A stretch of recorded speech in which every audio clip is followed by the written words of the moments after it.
Buenos días. Hoy tenemos el agrado de presentarle al doctor Guapaya. Gracias por concederme la entrevista, doctor. Es un gusto tenerlo aquí.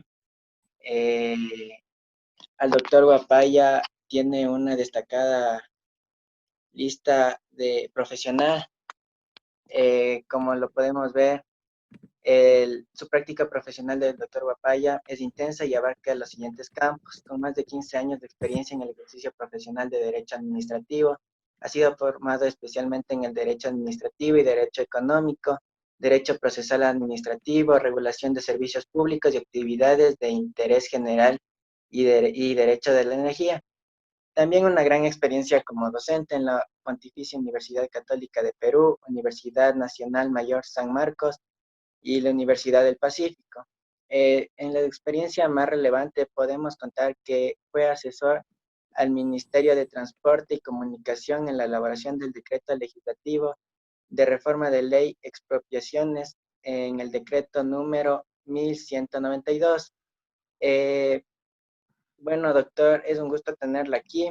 Gracias por aceptarme la entrevista y procedemos a las preguntas, por favor. Muchas gracias, Kevin Alexander, gracias a la Pontificia Universidad Católica de Ecuador por esta entrevista, al Grupo de Investigación en Derecho Económico, por esta entrevista. Bien, me han pedido hablar, mi nombre es Ramón Guapaya, yo soy profesor de Derecho Administrativo de la Universidad Católica del Perú y de la Universidad de Lima, y además me dedico especialmente al tema del Derecho Administrativo Económico. Muy interesante porque tiene mucha vinculación con los problemas, digamos, de la intervención del Estado en la economía, la provisión de bienes públicos, semipúblicos y demás. Empecemos con la primera pregunta. ¿Qué tan importante cree usted que es la provisión de bienes públicos del Estado? Bien, a ver, este tema es interesante porque es un tema propio de la teoría económica.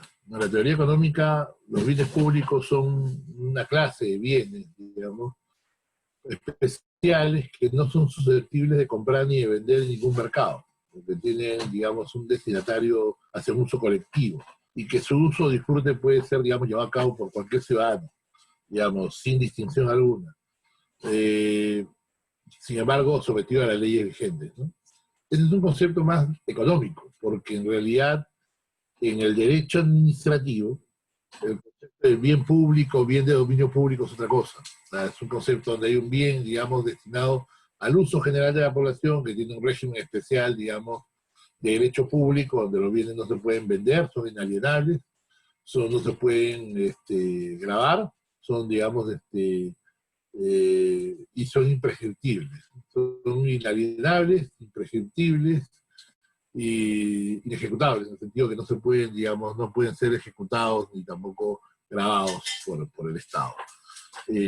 Eso es una diferencia que hay que hacer.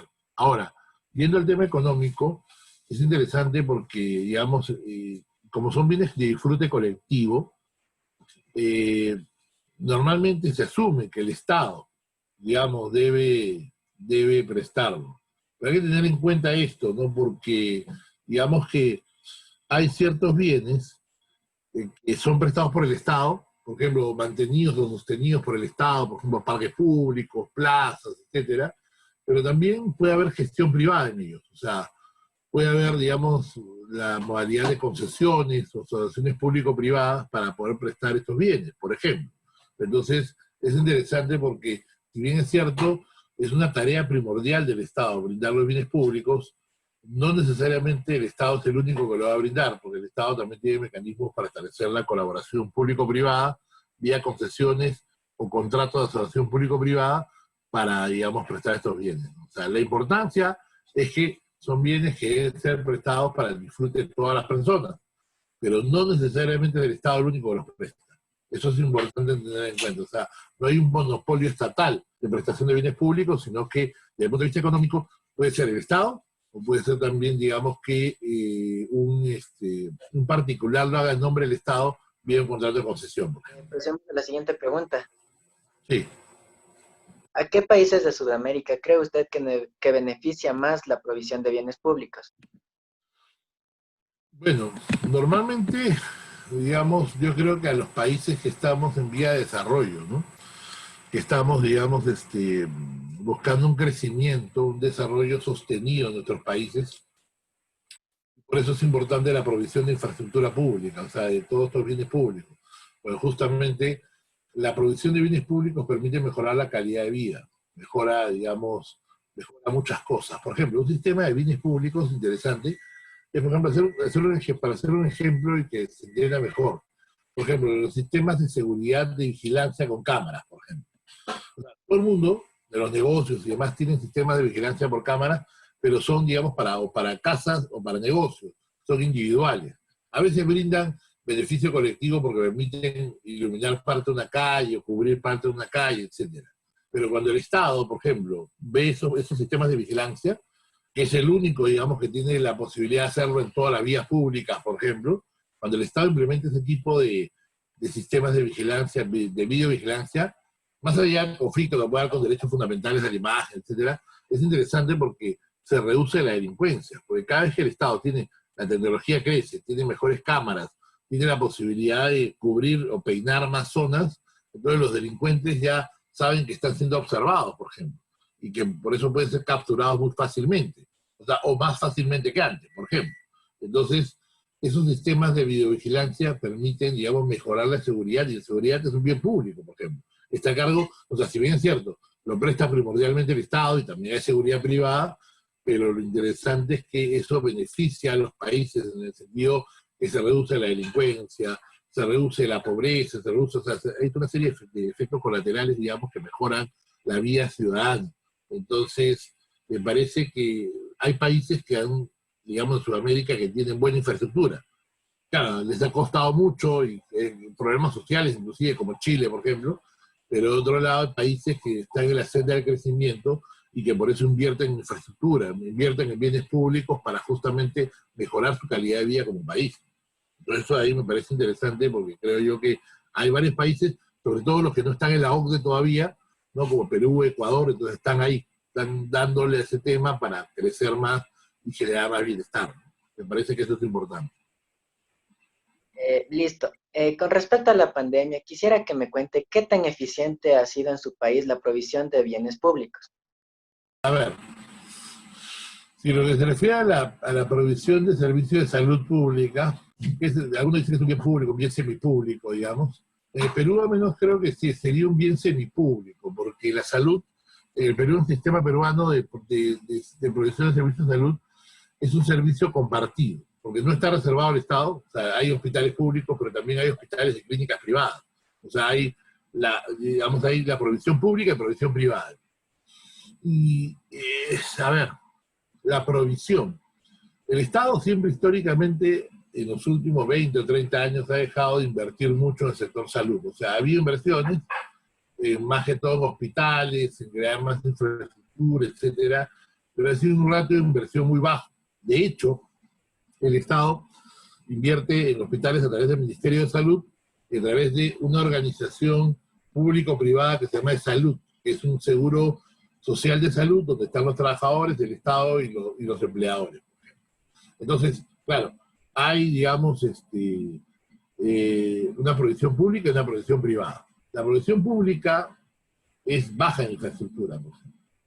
Me parece que no ha sido la mejor, porque la compra, por ejemplo, la adquisición de, por ejemplo, ventiladores, equipos para pruebas, diagnóstico y demás, en el Perú ha sido tardía. O sea, parece que nunca nos hemos preparado para esto, a pesar de que ya se sabía que estos temas venían de atrás, ya estaban viniendo desde diciembre, noviembre de China, y en Europa empieza a sonar la alarma en enero. Acá hemos esperado a finales de marzo prácticamente para declarar una emergencia sanitaria, para cerrar fronteras, etcétera, lo que ha, digamos, hecho que el virus crezca.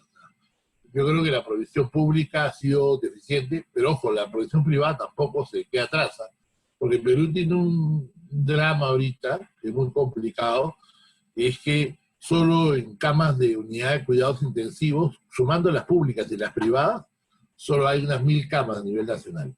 O sea, no hay, digamos, suficiente cantidad de camas con ventiladores y con atención sostenida de cuidados intensivos para poder ayudar a la gente. Por eso hay gente que está muriendo mucho. O sea, en Perú hay registrados más o menos 5000 muertos, pero las cifras extraoficiales dicen que estamos entre 15.000 y 20.000 muertos por COVID, por ejemplo. Entonces, ese es un tema. O sea, la verdad, honestamente, me parece que la respuesta ha sido una respuesta ineficiente, una respuesta que incluso ni siquiera ha buscado emplear mecanismos de mercado. Por ejemplo, en el Perú empezó a haber una corriente para hacer asociaciones público-privadas para hospitales de salud pública. O sea, dejar que el sector privado se interese haciendo hospitales nuevos, pero vía asociación público-privada. Y hicieron 2 y ahí quedó, por ejemplo. No han querido seguir tramitando estos hospitales y entonces, ¿cuál es el resultado de no confiar en la iniciativa privada? El Estado, para invertir en un proyecto público, se demora la vida. Y cuando los privados quieren ayudarlo, el Estado no quiere. Entonces tenemos un déficit de provisión de servicios. Entonces, me parece que es, digamos, reflejo de eso. Y para la perla de todo es que la ministra de Salud, que está encargada de la emergencia, renuncia. O sea, la cambian empezando nomás la pandemia. Y han puesto un señor que podrá tener buenas intenciones, pero de repente pues no es él. Y está piloteando el barco, digamos, pero digamos, o sea, es sintomático ver que en medio de una pandemia se cambia un ministro de Salud, por ejemplo. Eso es ejemplo que la gestión pública pues no ha sido de lo mejor en este tema, ¿no? Ese es un problema. Al menos lo veo así. Listo. Bueno, yo le comenté, en mi país hubo un caso de sobreprecios. Entonces, quisiera saber cuál es el mecanismo para poder controlar los precios de adquisición de bienes públicos para que sí exista menos corrupción en el país. Ya. A ver. Este es un tema bien importante, ¿ya? Si te refieres a lo que es, por ejemplo, medicamentos, no sé hasta qué punto son bien públicos, te diré, ¿eh? No me parece tanto. Pero en general, digamos, la provisión de bienes públicos se tiene que realizar. Si la hace el Estado, a ver, hay 2 caminos. Si la hace el Estado, usa la ley de contrato del Estado para contratar una obra pública, que es lo tradicional. Pero también el Estado puede optar por un sistema de provisión de asociación público-privada, donde el Estado, digamos, lanza un proyecto y, digamos, los particulares compiten por ese proyecto. ¿Cuál es la clave para mí? Antes que controlar precios, lo que hay que hacer es competencia y transparencia. El Estado tiene que saber qué es lo que pide de una manera, digamos, bastante, digamos, transparente y clara, y cómo lo quiere. Y esas preguntas lamentablemente nunca las hacen bien, porque hacen, digamos, requerimientos de provisión de bienes públicos que muchas veces no tienen, digamos, la suficiente claridad y transparencia. ¿Por qué? Lo hacen, digamos, difícil a propósito. Lo hacen difícil a propósito, ¿para qué? Para evitar la competencia. Y el tema es ese, justamente. Cuando tú haces un requerimiento de un bien o un servicio para ser contratado por el Estado tiene que ser lo más prolijo posible para decir, necesito este bien, y tiene que haber estudiado el mercado para saber, digamos, que puede haber una oferta amplia. Porque cuando hay oferta amplia, los precios, digamos, tú sabes, hay competencia, los precios bajan, y, digamos, uno va, digamos, a competir, a buscar, digamos, ese tema. Entonces, definitivamente ahí hay un espacio muy bueno para que la misma competencia asigne mejor los precios. Pero, digamos, si el Estado no establece medidas de competencia, si hace requerimientos poco claros y trata, digamos, de lamentablemente dirigir esas cosas, siempre va a haber sobreprecios, siempre va a haber, digamos, problemas de corrupción, o sea, es un problema. Eso por el lado del punto de vista del Estado. Y por el lado, digamos, de lo que son ya ventas, cosas, medicinas, venta al público, eso, que también es un tema de sobreprecios. Pero ahí, digamos, sí hay un tema importante con respecto, digamos, a un tema que es muy importante en estos tiempos, que es el regreso, digamos, del populismo a Latinoamérica, y está el tema del control de precios. Y hoy acá en este tema, si hubiera, no sé si sea bueno, la verdad es que yo no estoy tan convencido de que sea bueno, un problema de sobreprecios de medicamentos durante este tema, hay una cuestión. El Estado tiene alternativas de repente a la fijación de precios. Por ejemplo, lo que podría hacer el Estado es, digamos, otras maneras. Por ejemplo, sin CG voy a, digamos, a ver excepcionalmente, digamos, fijar un precio, digamos, de estos productos. Pues eso es una solución. Otra solución es que el Estado diga, yo compro toda la producción y le empiezo, digamos, a vender, digamos, compro por volumen y que el Estado empiece a vender o a repartir las medicinas. Pero es importante, digamos, ver que el mecanismo de control de precios es muy complicado de tratar. Muy complicado porque requiere muchísima información que el Estado no tiene, requiere burócratas especializados para realizar ese control, y además es un tema fluctuante, porque los precios de los medicamentos pueden haber subido por la alta demanda, y eso es un tema lógico económico, ustedes saben. O sea, puede ser que haya una gran demanda y los precios suben, como pasa con los ventiladores hoy en día, los ventiladores mecánicos. Todos los países están peleando porque no es fácil hacer un ventilador mecánico. O sea, están buscando alternativas, pero hacer un ventilador mecánico bien hecho, con computadora y todo, demora. Entonces, los países están que se quitan los ventiladores por este tema. Entonces, digamos, si la oferta de un bien se contrae y hay muchos demandantes, el precio sube justamente. Es algo normal eso. O sea, no lo comprendemos, pero, digamos, pasa ese tema. Inclusive en Perú había el problema de qué, de que como en las noticias decían que la hidroclorixina, por ejemplo, hidroclorixicina, es un medicamento que hay que tomar, mira, y muy peligroso, porque no todos lo aconsejan, porque hay gente a la cual le puede hacer daño, pero dijeron, hidroclorixicina, hay que comprar, hay que comprar. Entonces la gente se empezó a desesperar por comprar esos productos sin tener razón, por ejemplo. Y uno contribuye a la especulación también, porque, claro, demandas mucho un bien, y ese bien se vuelve escaso y sube precio, por ejemplo. Entonces hay un tema, para mí lo esencial es que el Estado establezca mecanismos de información, claridad y transparencia para que haya más competencia. Y ojo, es importante, si hay indicios de colusión, porque también, ojo, las farmacéuticas no están libres de tema, ya en Latinoamérica han sido condenadas varias cadenas de farmacias por colusión. Eso pasó en Chile, ha pasado en Colombia, ha pasado en Perú, no sé si en Ecuador, porque han sido casos regionales. De dos cosas importantes, tanto de lo que es venta de medicamentos al público como oxígeno medicinal. Esos dos casos han sido casos, digamos, transpaíses, o sea, transfronterizos en Latinoamérica. O sea, las autoridades de competencia empiezan en Chile, luego pasa a Bolivia, luego pasa a Perú, a Colombia, empiezan a condenar a las farmacias, a las cadenas de farmacias y a las empresas que venden el oxígeno medicinal porque están coludiendo. Entonces ahí para mí el rol de la autoridad, más que fijar precios, es el rol de la autoridad de competencia. Si la autoridad de competencia empieza a meter sus garras y dice, acá hay indicios de una colusión, entonces intervenir y empezar a investigar rápidamente.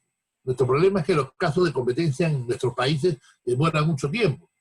Y es un problema porque deberían ser más céleres, como pasa en Europa, por ejemplo, donde, digamos, claro, tienen más recursos, pero van al tema y están ahí. Entonces, una fuerte sanción económica o digamos, con medidas correctivas que se pueden tomar contra esas empresas, ayudaría a dinamizar el mercado, por ejemplo. Entonces, yo creo que acá, antes que regular precios, podríamos emplear otros mecanismos que aplicados de manera rápida, pueden ayudar más al desarrollo del mercado de los bienes públicos antes que una regulación de precios.